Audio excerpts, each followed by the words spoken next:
خالد بن ولید رضی اللہ عنہ کی مسجد ہے، اور یہاں پہ ٹوٹ پھوٹ بمباریاں بہت ہوئی ہے، ایسا لگ رہا ہے یہ مکانات بہت ٹوٹی پھوٹے ہیں۔ اور یہاں پہ حضرت خالد بن ولید رضی اللہ عنہ کا مقبرہ بھی ہے، ان کی شہادت بھی اس علاقے میں شاید ہوئی تھی۔ یہ مسجد بھی انہی کے نام سے منسوب ہے، مسجد خالد بن ولید رضی اللہ تعالی عنہ۔ یہ علاقہ غالباً یہاں نصیریوں کا ہے جو بشار کے لوگ تھے، اور یہاں پہ بہت زیادہ لڑائی لگتا ہے ہوئی ہے، تو یہاں پہ اللہ معاف فرمائے بے پردگی بھی بہت زیادہ ہے۔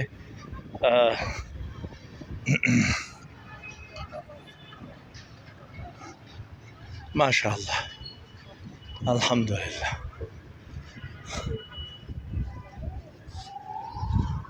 مسجد خالد بن ولید رضی اللہ تعالی عنہ۔